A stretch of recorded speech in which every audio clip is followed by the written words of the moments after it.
안녕하세요. 저는 중소기업에서 일하다가 최근 직장을 그만두고 시어머니를 병간호 중인 여자입니다. 제가 시어머니 병간호를 하다가 잠깐 시간이 날 때면 이곳에 올라오는 사연들을 종종 듣곤 하는데요. 부부간의 이야기도 많이 올라오지만 고부간의 이야기도 만만치 않게 많이 올라오더라고요. 그래서 저도 오늘 저희 시어머니에 관한 이야기를 여러분들께 들려드리고자 합니다. 저는 초등학생 때 같은 동네 같은 학교 친구로 남편을 처음 만났었어요. 저희 집과 남편 집의 거리는 걸어서 5분 정도밖에 걸리지 않았어요. 저희 둘이 친구가 된 건 단순히 같은 동네에 살고 있는 학교를 다니서가 아니었어요. 저는 부모님이 사고로 돌아가시는 바람에 부모님 없이 할머니랑만 살았었거든요.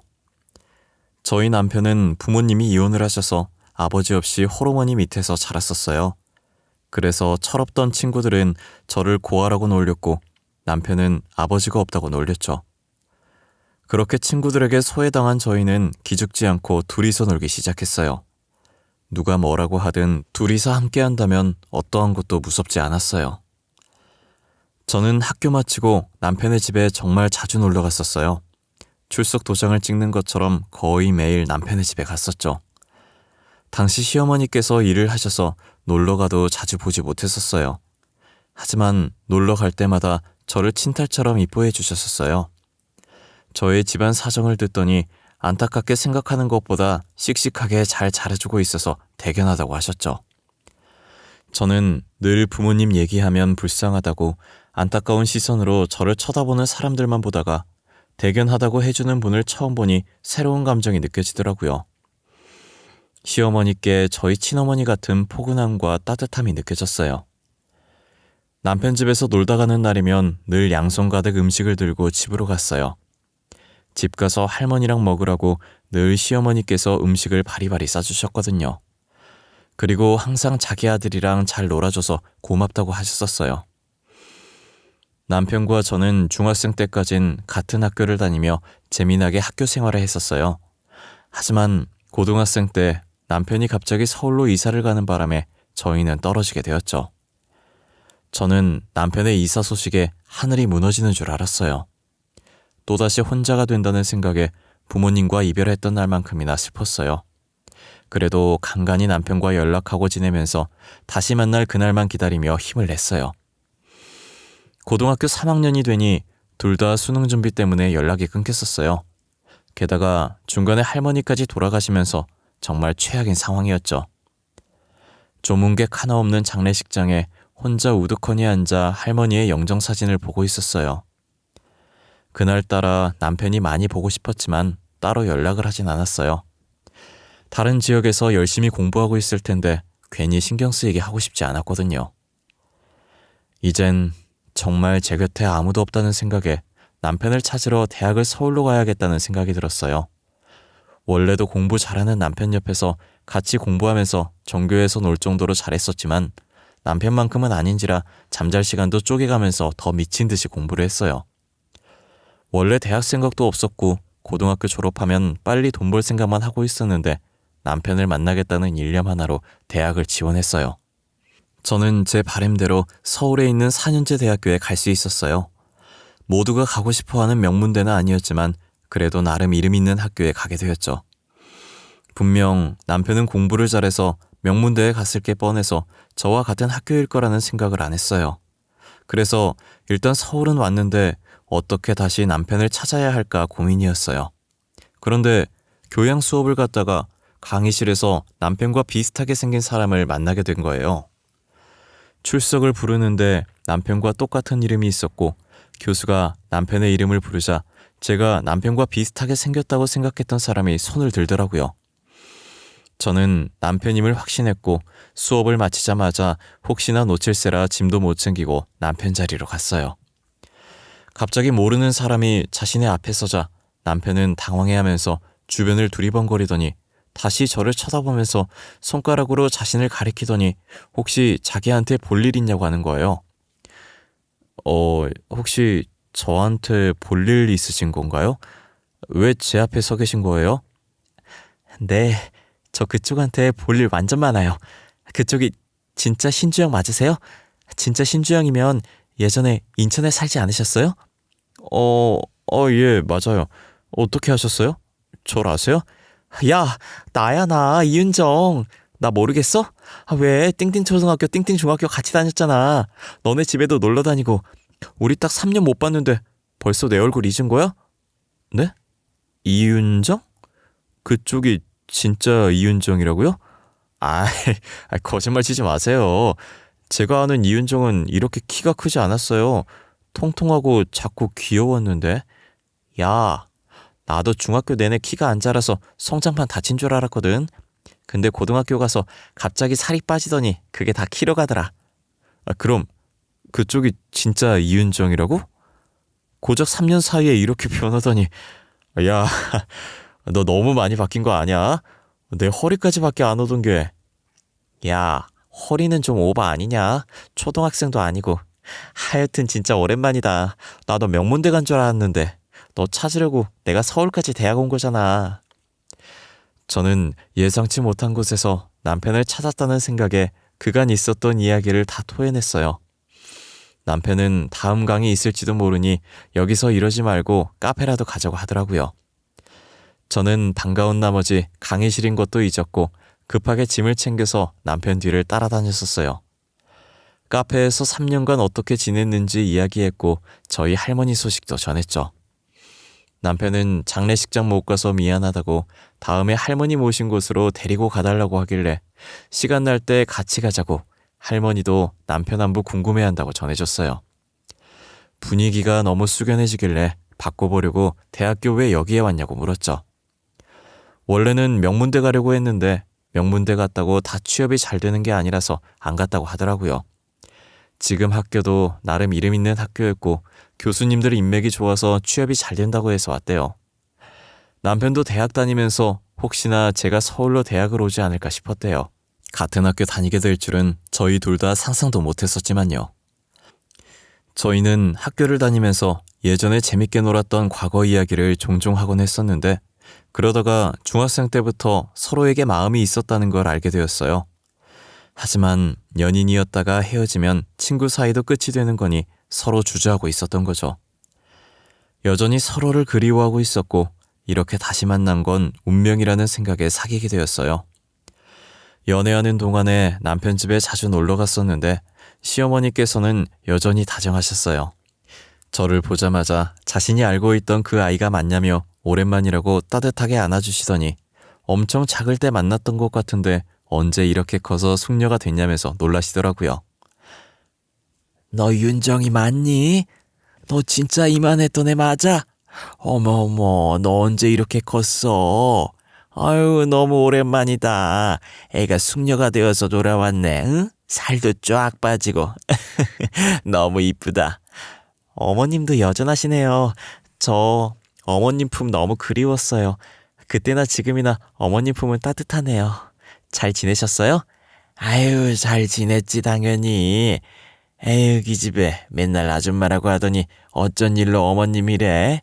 이제 성인 됐다고 호칭도 어른스럽게 바꿔버린 거야? 아, 어머님, 저 사실 주영이랑 만나고 있어요. 사귄 지 좀 됐는데 주영이가 아직 그것까진 말 안 했나 보네요. 어머, 정말이니? 진짜 둘이 사귀는 거야? 아우, 난 오늘 처음 듣는 얘기인데. 우리 아들이 쑥스러워서 얘기 안 했나 보네. 잘 됐다, 응? 잘 어울려. 아, 맞다. 할머님은 잘 지내시지? 할머니, 작년에 돌아가셨었어요. 아무래도 저희 아빠가 늦둥이였어서 나이 많으셨잖아요. 자면서 편하게 눈 감으셨어요. 그래도 아프지 않고 가셔서 다행이죠. 아유, 그랬구나. 알았으면 우리가 장례식 갔을 텐데 미안해. 시어머니는 저희 할머니 소식에 남편과 똑같은 반응을 보였어요. 저는 괜찮다고 다음에 다 같이 할머니 보러 가자고 했어요. 시어머니는 이제 정말 혼자 남은 제게 자기 집이라고 생각하고 편하게 지내라고 하셨어요. 당시 제가 기숙사 생활을 했었는데 다음 학기부터는 자신의 집에서 지내고 하시는 거예요. 저는 괜찮다고 했지만 방 하나 남아서 그러는 거라고 부담 갖지 말라고 하시더라고요. 거의 반강제적으로 얼떨결에 남편의 집에서 같이 살게 되었어요. 시어머니께서는 자신을 엄마라고 생각하라며 투정 부리고 싶으면 투정 부려도 되고 엄마가 필요한 순간이면 언제든지 주저하지 말고 자신을 찾아달라고 했어요. 남편도 그래야 어머님 마음이 편하다고 어머님 말대로 친엄마 대하듯 하라더라고요. 제 생각을 끔찍이 하는 시어머니께도 남편에게도 너무 고마웠어요. 당시 남편은 공업과였고 저는 무용과여서 교양 말곤 겹치는 수업이 아무것도 없었지만 교양이라도 같은 수업 듣고 싶어서 무조건 같이 수강 신청을 했었어요. 남편이 군대 가 있는 동안 제가 사고를 당해서 다리 수술을 하는 바람에 무용을 더 이상 할 수 없었어요. 그래도 졸업장을 따야 하기 때문에 성적에 맞게 암흑과나 전과를 냈고 뒤늦게 자격증 공부를 시작했어요.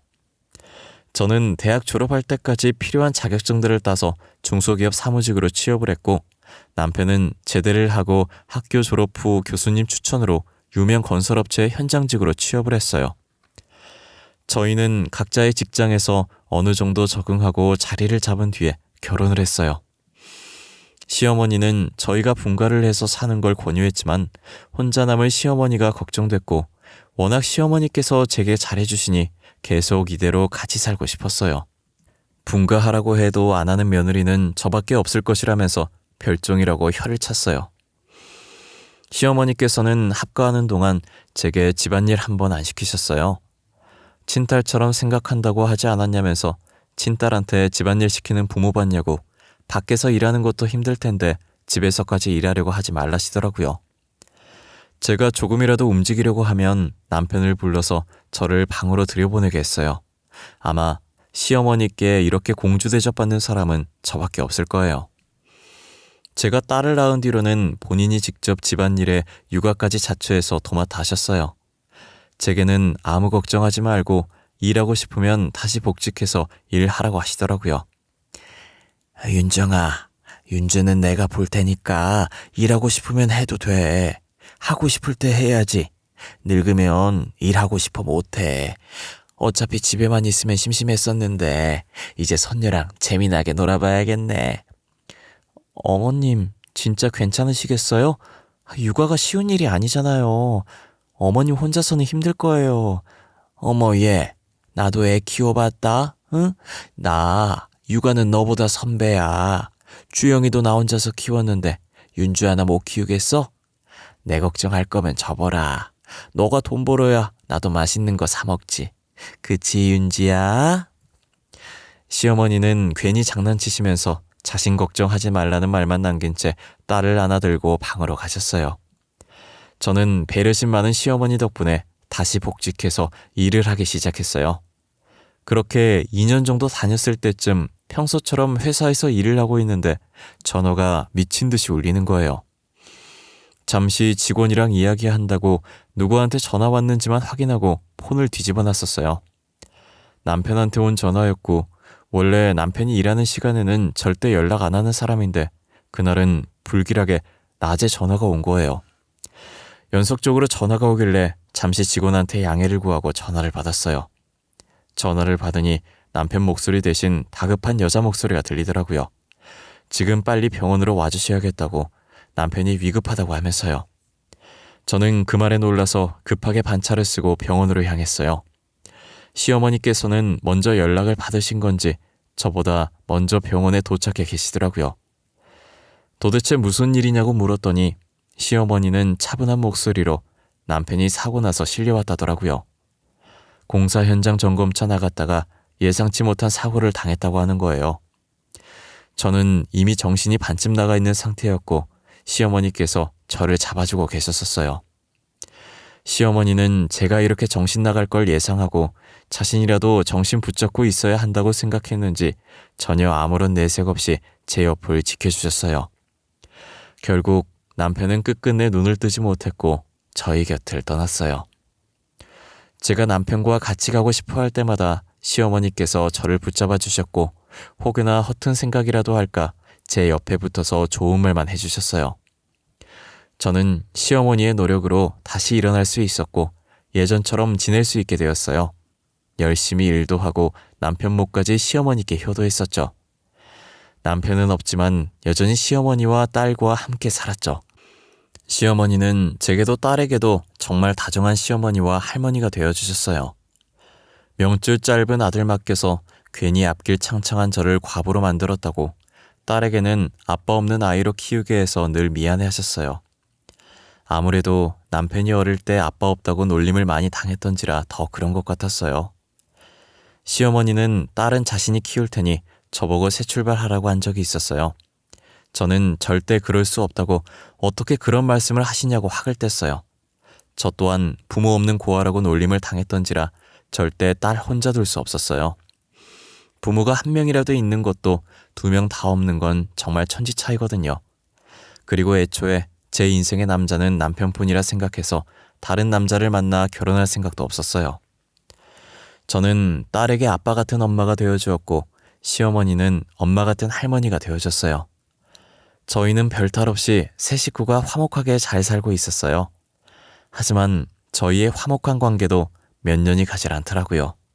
무엇 때문인지 시어머니의 성격이 점점 변해가셨었거든요. 저희 딸이 6살이 되었을 때쯤 생전 저한테 하지 않던 시집살이를 갑자기 시키기 시작하더라고요. 집에 들어오자마자 밥 차려달라고 짜증을 부리시는 건 기본이고 한쪽엔 빨래들이 쌓여있고 주방엔 설거지거리들이 잔뜩 쌓여있더라고요. 저는 한숨을 쉬면서 대충 겉옷만 벗어놓은 뒤 빠르게 시어머니 밥을 차려드리고 빨래와 설거지를 했어요. 시어머니는 국을 한 입 하시더니 그대로 국그릇을 바닥에 집어던지시는 거예요. 너는 이딴 걸 국이라고 끓인 거니? 어쩜 이래도 형편이 없는지? 에이, 이렇게 짜게 해놓으면 나보고 먹으라는 거야, 말라는 거야? 죄송해요 어머니, 제가 금방 새로 간 맞춰서 다시 끓여드릴게요.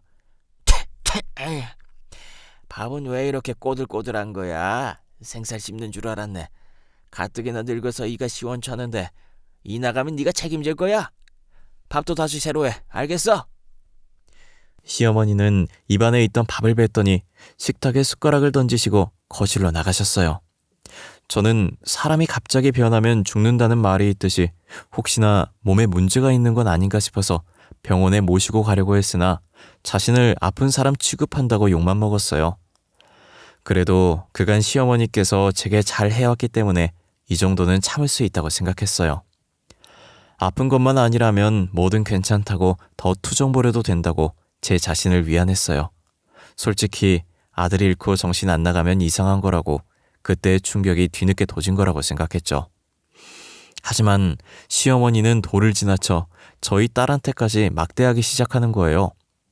웃으면 웃는 게 거슬린다고 난리치고 울면 우는 게 시끄럽다고 난리치셨어요. 할머니를 엄마인 저보다 더 좋아하던 딸이었지만 무서워진 할머니의 모습에 몸을 떨었어요. 이대로 있다간 딸아이의 정신건강에 좋지 않을 것 같아서 시어머니와 따로 살아야겠다는 마음을 먹었죠. 딸아이를 유치원에 보내긴 했었지만 혹시나 어쩌다 하원 시간이 제 퇴근 시간보다 빨라지면 제가 없을 때 딸아이가 시어머니께 무슨 일을 당할지 모르니 불안한 마음에 결국 시댁에 나와서 살았어요. 딸과 저는 1년 동안 아무 문제 없이 잘 살고 있었어요. 하지만 1년이 지나고부터 시어머니께서 계속 딸의 유치원에 계속 나타나서 저희 주변을 맴돌더라고요. 처음엔 제가 많이 둔한 편이라 시어머니께서 저희 주변을 맴돌고 있는지 몰랐어요. 그런데 유치원 선생님께서 저를 살짝 부르더니 말씀해 주시더라고요. 윤주 어머님, 다름이 아니라 예전에 윤주 할머님께서 하원을 도와주셨었잖아요. 그런데 한동안 안 보이시더니 요즘 따라 윤주 하원을 안 하시고 멀리서 쳐다만 보고 가시더라고요. 아, 제가 선생님께 말씀 안 드렸네요. 윤주 할머니 와도 절대 윤주 맡기지 마세요. 저희 이제 따로 살아서 윤주 할머니가 데리러 오는 일 없을 거거든요. 아, 그래요? 제가 윤주 할머님 불렀으면 큰일 날 뻔했네요. 저랑 눈 마주치고 그냥 가시길래 부르려고 했는데 다른 선생님이 저를 찾으셔서 못 불렀거든요. 다음에도 보이면 그냥 저한테 연락 주세요. 제가 따끔하게 한마디 해야겠어요. 선생님은 무슨 일인지 더 이상 묻지 않으셨고 다시 보이면 연락달라는 제 말에 알겠다고 했어요. 그 뒤로 며칠 뒤 또 시어머니가 주변을 서성거린다고 선생님께 연락이 온 거예요. 저는 잠시 나갔다 오겠다고 하고 회사 근처에 있던 딸아이의 유치원으로 뛰어갔어요. 시어머니는 나무들 사이에서 멀찍이 저희 딸아이가 노는 모습을 보고 있더라고요. 저는 시어머니의 손목을 붙잡고 유치원이랑 조금 떨어진 곳으로 무작정 걸었어요. 혹시라도 딸아이가 볼까봐 딸아이가 안 보이는 곳으로 갔죠. 유치원과 꽤 멀어졌을 때쯤 시어머니의 손목을 놓고 째려봤어요. 1년 만에 본 시어머니의 몰골은 꽤나 많이 말라있더라고요. 순간 마음이 찡했지만 시어머니께서 딸아이에게 했던 것이 생각나서 독해지기로 마음먹었어요. 저는 팔짱을 낀 채로 시어머니를 노려보면서 왜 온 거냐고 쏘아붙였어요. 어머님, 지금 여기서 뭐 하시는 거예요? 저희 딸 싫다고 할 땐 언제고 여기서 뭐 하고 계시냐고요? 혼자 남게 되니 갑자기 저희가 그립기라도 하셨나 봐요? 아가, 그게 아니라 나는 그냥 우리 손녀가 잘 지내는가 궁금해서. 진짜 별 뜻 없었어. 그래도 내 핏줄인데 잘 지내는지만 확인하려고 온 거야. 울면 시끄럽다, 웃으면 거슬린다, 세상 살기 좋나 보다 하면서 어린애한테 막말 부어놓고 이제 와서 잘 지내는지 궁금하시다고요? 어떻게 사람이 이렇게 이중적일 수가 있으세요? 나도 윤주한테 그렇게 심한 말을 하려던 게 아니었는데 내가 정말 미안하구나. 제발 그만하세요. 이제 와서 미안하다는 말 듣고 싶지 않아요. 더 이상 저희 찾아오지 마세요. 멀리서라도 보지 마세요. 그냥 저희 근처에 나타나지 마시라고요. 다시는 보고 싶지 않아요. 아시겠어요? 그래, 내가 윤주한테도 너한테도 정말 죽을 죄를 지었구나. 오늘 이후로 절대 너네 앞에 나타날 일 없을 거야. 그동안 나랑 사느라 고생 많았고 미안했다. 시어머니는 제게 미안하다는 말과 함께 제 손에 서류 봉투를 하나 쥐어두더니 사라지시더라고요. 봉투 안에 딸아이와 제 명의로 된 통장 하나씩과 편지 하나가 들어있었어요. 딸의 통장은 언제 만들었는지 모르겠지만 제 통장은 예전에 제가 생활비 입금해줬었던 통장이었어요. 두 통장 안에 돈이 상당히 많이 들어있는 것을 확인했고 저는 급하게 편지를 열어봤어요. 편지의 내용을 보고 저는 뒤늦게 시어머니가 떠난 방향으로 미친 듯이 뛰었지만 이미 시어머니는 사라지신 뒤였어요. 편지 속엔 저와 딸에게 미안하다는 내용이 담겨 있었어요. 알고 보니 시어머니는 간암투병 중이셨고 이식을 하지 않으면 살 수가 없는 상태라고 하는 거예요. 암이 꽤나 많이 퍼져서 일반인의 간을 받을 수 없을 정도고 뇌사자 간을 이식받아야 한다더라고요. 차라리 일반인 간을 받을 수 있다면 제가 드리면 되는데 뇌사자 간은 정말 구하기 힘들어요. 뇌사자 가족분들에게 이식 수술 동의를 구해야 하는데 이식을 해주는 경우가 드물죠. 그래서 시어머니께서는 제가 병수발을 해야 할까봐 짐이 되기 싫어서 딸에게는 모진말을 하고 제게는 시집살이를 시켰던 것이에요. 아직도 기증자는 나타나지 않고 암은 계속 퍼지고 있고 죽을 날이 얼마 남지 않았다고 생각해서 죽기 전에 저희를 멀리서라도 많이 봐두고 싶어서 찾아온 것이었어요. 저희 딸 통장에 있던 돈은 딸 결혼할 때 쓰라고 넣어놓은 돈이었고 제 통장에 있던 돈은 제가 그동안 생활비 준 거 모았던 거더라고요. 유치원 선생님과 눈이 마주쳤을 때 언젠간 제 귀에 들어갈 것이라 생각했고 마주치면 주려고 매일 들고 다니셨던 거예요. 그 사실을 알고 눈물 범벅이 된 얼굴로 시어머니 집을 찾아갔어요. 그런데 이미 시어머니께서 이사를 가고 없는 건지 집안에 아무것도 없이 텅 빈 곳이 되었더라고요. 저는 며칠 동안 어떻게든 수소문해서 시어머니께서 지내고 있다는 병원을 찾아갔어요. 병실 문을 열어보니 시어머니께서 제일 끝 침대에서 누워 초점 없는 눈으로 창밖만 멍하니 보고 계시더라고요. 저는 시어머니의 모습이 보이자마자 다시 눈물이 차올랐고 천천히 시어머니께 다가갔어요. 불과 5일밖에 안 지났는데 마지막에 본 모습보다 더 말라있는 거예요. 저는 다른 환자분들이 보든 말든 시어머니 침대 앞에 서서 소리를 내며 울었어요. 창밖을 보던 시어머니는 갑자기 들려오는 울음소리에 놀라서 제 쪽을 쳐다보더라고요. 어머님, 진짜 나빠요. 저한테 시집살이 시켰을 때보다, 저희 딸한테 모진말 했을 때보다 지금이 제일 나빠요. 어떻게 몸이 이 지경이 되도록 저한테 말씀 한 번 안 하셨어요? 윤정이? 너 우리 윤정이니? 네가 여기로 어떻게 알고 온 거야? 어머님 혼자 작별 인사하면 다해요? 어머님 그렇게 떠나면 나면 저희는 어떡하라고요?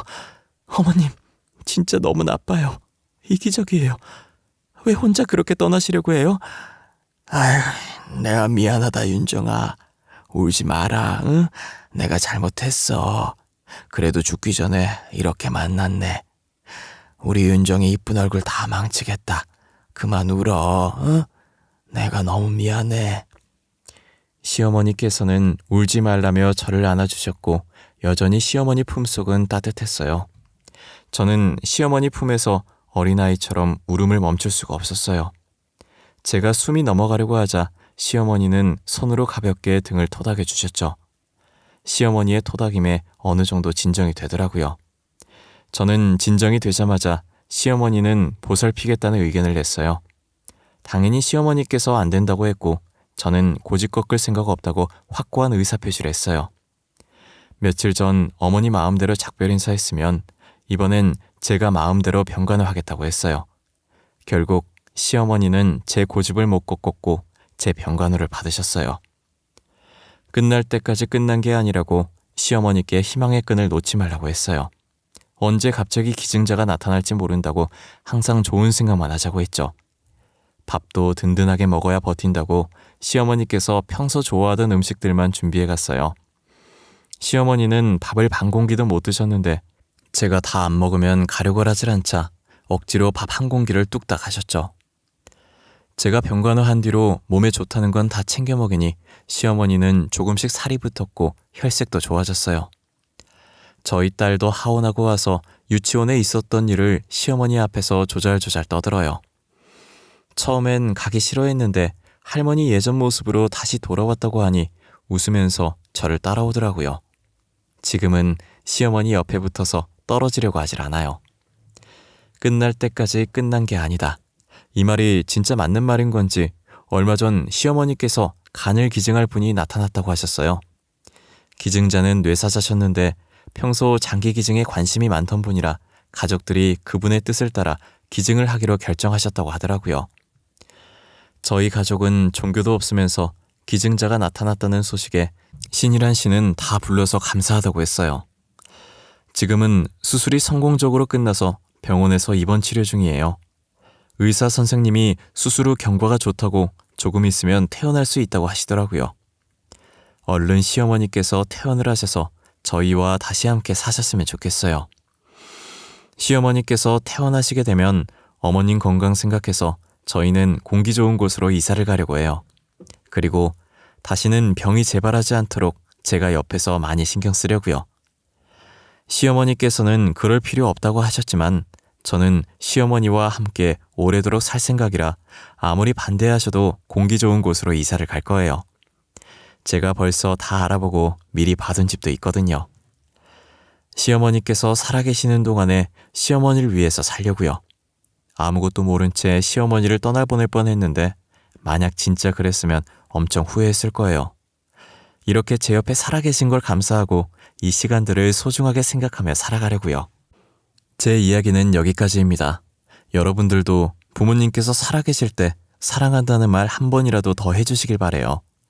떠나고 나서 후회해봤자 아무 소용이 없잖아요. 지금까지 제 이야기 들어주신 모든 분들께 감사하고 늘 건강하시길 바랄게요.